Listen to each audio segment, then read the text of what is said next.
thank you all. I mean, I just want to say something that's, when you think about it, pretty weird. We're actually having legislation before us that would cut the $6.25 a day that people get for SNAP benefits. And of course, we got to pile on by taking away Medicaid. And that's all to pay for tax cuts. And in Vermont, I'm sure this is true for my colleagues, I do not have people coming up to me saying, Peter, what are you doing to get my tax cut? They're wondering about the SNAP benefits and meals for their family. They're worried about health care. So it's a bad place we're in, and I'm glad that all of you are here helping us to push back on this. I do want to follow up a little bit with you, Ms. Johnson. I'm really impressed with, I don't know how you keep it together. I really don't. It's hard work doing what you do. And you've got to, and then now we add this insecurity that'll make it impossible.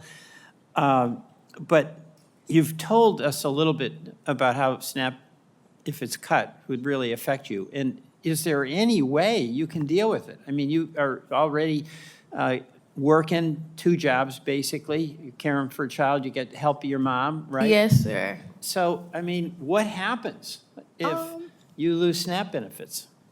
Honestly, it would be very difficult for me to try to maintain or to continue to build as a single parent. Also as a student, trying to gain stability and actually build the life that I'm trying to create.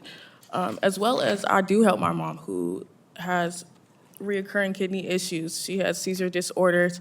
So I would also have to start investing more into childcare when she is my reliable source for childcare, as well as, be able to balance working an extra job, which would be 3 jobs, and being a student. And rather, I'm blessed enough to be able to go to school at night during the summertime. So, but during the year, I've been going in the morning. So it's like drop my daughter off, then I go to school, then I go to work. Then I come home. Well, so it's a. We'll fight to keep those benefits. I but hope thank you so. for you fighting for yourself and for your family. Thank you. Thank you. Let me, Dr. Schonzenbeck, did I say that right? There's another aspect to this. There's what happens to a person who's depending on it, but then there's what happens to the community. And this is true for Medicaid cuts as well as for SNAP benefits.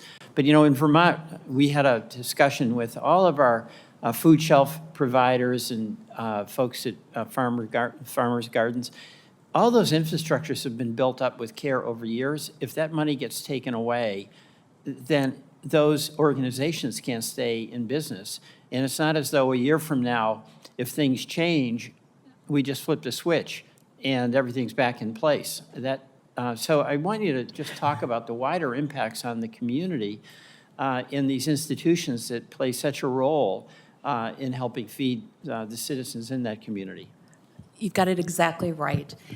It will harm the availability of grocery stores because there's good evidence that having SNAP in an area helps stabilize, that sector.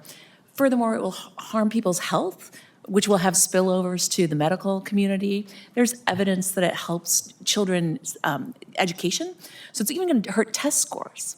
There's so many aspects that SNAP touches, and I feel like that's been underappreciated in this conversation, about this bill more generally. Right. Yeah, and so what happens to the economy in those communities? I mean, some of the food deserts that that plague us in so many spots. Those right, we're going to have stores, more closures of grocery stores, potentially higher prices, and those people are going to lose their jobs. So not only will people have to go further to get their food, but then there are going to be more people who don't have jobs, and so it becomes sort of an opposite multiplier effect. It's going to be a draining effect. Right, and that'll be true throughout the country, really. That's right. And it's going to have more concentrated impacts in certain areas that maybe have been hit, let's say, by a natural disaster or plant closures or just historically sort of disinvestment. It's really bad. Right.